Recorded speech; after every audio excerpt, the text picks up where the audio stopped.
네, 뉴스라이브 이번에는 주요 사건, 사고 이슈 집중적으로 살펴보겠습니다. 네, 최단비 변호사 그리고 김성훈 변호사 나와 있습니다. 안녕하십니까? 안녕하십니까?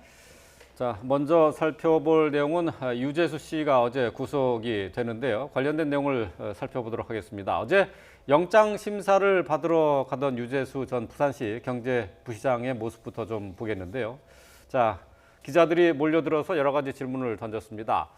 감찰 무마를 부탁한 윗선이 누구냐라는 질문도 있었는데 질문에 어떤 대답도 하지 않았습니다. 보시겠습니다. 유력 인사들하고 연락하셨다는 말이 있는데 맞습니까? 업체 관계자들한테 왜 돈 받으셨습니까? 여권 유력 인사들과 통화 많이 하셨습니까? 책 사달라고 강요하신 적 있으십니까? 감찰 무마 부탁한 윗선 누굽니까? 받은 금품에 그동안 대가성 없다 하셨는데 기존 입장 그대로십니까? 조국 전 장관보다 더 윗선 있습니까? 네. 자, 유재수 전 부시장의 어제 영장 심사 출석하는 모습을 함께 보셨는데요. 뭐 기자들이 여러 가지 질문했습니다만 어제 영장 심사에 들어가서는 뇌물을 받은 것에 대해서는 인정을 했지만 대가성은 없었다 이렇게 주장을 했죠. 네, 맞습니다. 이게 영장 실질 심사가 혐의 사실에 비해서는 좀 짧게 끝났습니다. 한 2시간 만에 종료가 됐고요. 그래서 받은 사실 자체에 대해서는 인정을 했지만은 대가성이 없었다는 취지로 이야기를 했습니다. 하지만 이제 이 대가성이라는 부분은 사실 규범적 판단을 하는 부분이기 때문에 본인 스스로 대가성이 없었다고 이야기를 하든 혹은 그렇지 않든 간에 그거는 어떻게 보면 사법부가 판단할 문제이기도 하고요. 네. 기본적으로 우리 판례상으로는 이 직무 수행에 있어서의 대가성에 관해서는 굉장히 넓게 보고 있습니다. 그 직무와 관련성이 있는 여지가 있다면은 구체적으로 내가 이 직무에 관해서 이 사람을 이렇게 도와주기 위해서 이렇게 돈을 받는 것이라는 인식이 없다 하더라도 네. 직무 수행과 관련해서 뇌물을 받은 걸로 보고요. 지금 문제가 된 사안 같은 경우에는 이제 유재수 전 부시장이었지만 이제 당시에는 금융위의 금융정책국장으로서 굉장히 큰 실권자였고요. 네. 모든 금융 관련 자산 운용사들로서는 굉장히 중요한 역할을 할 수 있는 그런 지위에 있었던 사람입니다. 네. 그렇기 때문에 당시 이제 관련 자산 운용사로부터 업체로부터 여러 가지 금품을 받은 것뿐만 아니라 자녀의 인턴 그리고 또 나중에는 다른 업체로부터 동생의 취업 네. 관련된 모든 부분들까지 뇌물로 포괄적으로 인정이 된 걸로 보이고요. 법원에서도 영장을 발부하면서 이 공여받은 시기, 횟수, 기간 그리고 공여자들과의 관계를 봤을 때 이게 단순하게 일회적인 뇌물이 아니라 소위 말하는 유착 관계라고 볼 수 있을 정도로 장기간 지속적으로 이루어졌다는 점이 인정이 돼서 구속영장이 발부된 것으로 보여집니다. 예. 물론 이제 뭐 범죄 혐의에 대해서는 실질적으로 이제 재판에 가서 따져봐야 되는 부분이긴 하지만 어쨌든 구속영장이 발부가 되면서 범죄 혐의에 대해서 소명이 됐다라는 재판부의 판단이 있었거든요. 그런 걸 본다면 그 전에 2017년 1월 때 그 감찰이 왜 이루어지지 않았고 왜 중단이 됐는지 이 부분에 대해서도 결국은 문제 제기가 될 수밖에 없을 것 같아요. 그렇죠. 결국은 이제 그 감찰이 무마가 됐다라고 하는 것이 무마가 아니라 그 당시에 감찰을 해봤는데 이것이 뭐 계속해서 수사를 이어나갈 검찰에서 수사를 해야 될 만한 큰 사안이 아니었다라는 게 네. 설명이지 않았습니까? 네. 그런데 그러한 설명과 달리 어제 구속영장 실질심사에서는 법원이 범죄 혐의의 상당수가 소명이 됐다는 것이에요. 지금 현재 구속영장 실질심사 단계에서 봤던 혐의가 뭐냐 하면 형법상의 뇌물 그리고 수뢰후 부정처사입니다. 네. 하나 더 있죠.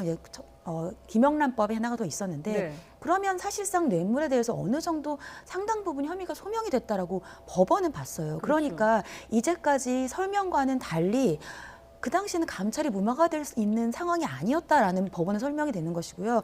그러면 그 당시에 결국은 감찰이 무마됐다는 것이 적법한 절차가 아니라 어느 정도 문제가 있는 감찰 무마가 아니었느냐. 그러면 검찰이 보고 있는 지금 직권 남용이라든지 직무유기에 조금 더 힘이 실리는 그러한 법원의 판단이라고 해석이 될 여지도 있습니다. 네.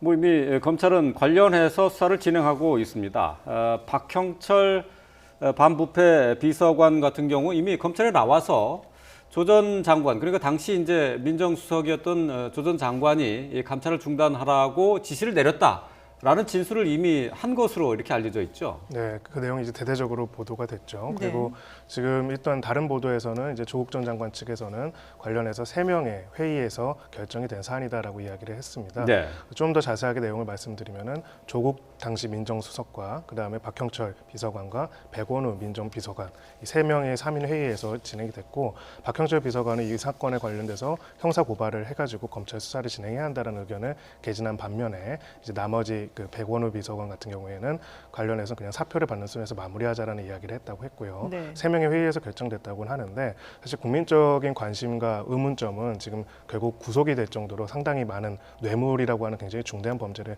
저질렀던 사안에서 네. 이 사안에서 어떻게 왜 형사 고발이 이루어지지 않고 이 선에서 마무리가 되었는지에 대한 부분들이 당연히 문제가 제기가 될 수가 있고요. 물론 이제 이것이 이렇게 추가적인 고발을 안 한 것 자체를 소위 말하는 직무유기로 볼 수 있는지 없는지는 또 법률적인 판단이 필요한 부분이긴 합니다. 네. 다만 이제 이후에 그 과정 이후에 다시 사표를 받은 다음에 어떻게 보면 좀 영전이라고 할 수 있을 정도로 계속 간 부분에 있어가지고 예. 과연 그것을 실질적으로 결정하고 실행한 주체가 무엇인지에 대해서 추가적인 수사가 필요해 보입니다. 예. 예.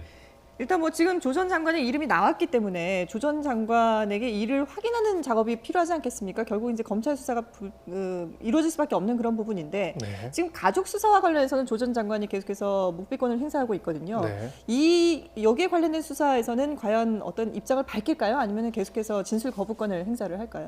사실 지금 말씀하신 이 수사와 관련돼 가지고는 좀 결이 많이 다르기는 합니다. 왜냐하면은 그 동안에는 어떻게 보면 사인인 조국 전 장관의 가족들에 관련된 문제에 관련해서 자신이 인사청문 과정에서 드러난 부분들에 대해서 방어하는 과정이었다면요. 지금은 어떻게 보면은 직무와 관련돼 가지고 자신의 직무 수행에 있어 가지고 권력형 비리 혹은 권력형 범죄를 저지르지 않았냐에 대한 부분에 대해서는 어떻게 보면 공인으로서 단순하게 묵비권을 행사하기는 좀 어려워 보입니다. 예. 물론 본인이 선택해서 묵비권을 행사할 수는 있지만요. 네. 이 부분에 대해서는 조국 전 장관으로서도 단순하게 그 검찰이 짜맞추기 수사를 한다라는 식으로 이야기를 할 것이 아니라 왜 그런 결정을 내렸고 왜 그럴 수밖에 없었고 거기에 있어서는 어떤 영향성이 있는지를 사실은 명백하게 밝히는 것이 공인으로서 책임에 맞는 부분이겠죠. 그래서 네. 이 부분에 있어서 물론 단정할 수는 없지만은 단순하게 기존의 가족 수사와 동일한 형태의 현상에서 대응을 하기는 어려울 것이라고 생각을 합니다. 예. 어쨌든 뭐 세간의 관심은 유재수 씨의 뒷 배경이 뭐냐 하는 것입니다. 청와대에서 감찰이 무마가 된 이후, 중단된 이후에도 계속 승승장구했거든요. 민주당에 들어가서는 수석 전문위원도 했고 또 그 다음에는 부산시 부시장으로 계속 영전을 거듭하는데 말이죠. 결국은 이 뒤를 받은 사람이 누구냐라는 것에 수사가 집중될 수밖에 없을 것 같아요. 그렇죠. 지금 이게 감찰 무마 의혹이랑 말씀하신 것처럼 계속해서 영전이 반복된 것과 결국은 같은 내용입니다. 감찰이 무마가 됐고 사실은 감찰이 해서 수사가 이루어져야 되는 사람인데 그냥 사직서를 제출을 받았고요. 그리고 민주당이 수석 전문위원회 갈 때에도 민주당에서 어떠냐라고 물어봤을 때 문제 없다라는 답변이 왔다는 지금 보도도 나오고 있거든요. 그렇기 때문에 그럼 결국은 이렇게 추천까지 받아서 영전을 거듭했던 것은 또 누구의 힘이 작용을 했느냐 이런 얘기도 나오고 있는 것이고요. 그것을 지금 알기 위해서 이인걸 특감반장 그리고 박형철 전 반부패 비서관 그 위에가 이제 민정수석 그 당시에 조국 전 예. 수석이었고요. 네. 이 라인 이외에 지금 그 윗선 혹은 그 옆에서 더 힘을 실어줄 수 있는 누군가의 개입이 있었느냐를 지금 검찰이 파악을 해야 되는데 바로 그것을 파악하기는 어렵죠. 그러니까는 네. 지금 이인걸 전 특감반장 그리고 박형철 반부패 비서관도 지금 몇 차례 조사가 있었다는 보도가 나오고 있습니다. 예. 검찰은 확인해주기는 어렵다라고 얘기는 하지만 예. 그렇다고 한다면 이제 조국 전 장관도 결국은 조사를 해야 될 것이고요.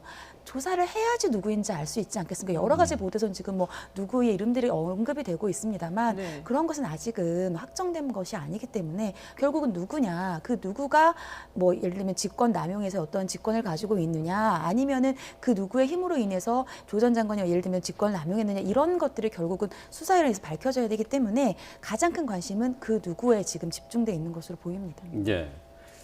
자, 이제 유재수 씨가 어제 이제 구속이 됐습니다만은 그동안 이제 청와대 감찰 이후의 행적에 대해서도 의문이 많이 남고 있어요. 그러니까 청와대 감찰을 받은 사람이라면은 비위 의혹으로 감찰을 받은 사람이라면은 여러 가지로 행동을 조심했을 것 같은데 맞습니다. 그 이후에도 계속 뇌물을 받고 특혜를 계속 받으면서 비리를 저질러 왔단 말이죠. 네. 그러니까 이것 때문에 과연 얼마나 자신감이 있으면 이렇게까지 할까 하는 의문이 드는 겁니다. 맞습니다. 그 거리낌이 없다라는 표현을 쓰죠. 이제 어떻게 보면은 지금 수사로 밝혀진 내용을 보면은 특감반원이 찾아와서 조사를 한 다음에도 이후에도 사실은 계속 그런 부분들이 반복된 것으로 나타나고 있습니다. 말씀하신 네네. 것처럼. 그리고 오히려 이제 당시에 조사했던 특감반원한테 약간은 외압을 행사한 어떻게 보면 좀 위협하는 듯한 예, 발언을 예. 했다라는 보도도 나왔죠. 예. 물론 사실 여부는 확인해 봐야겠지만요.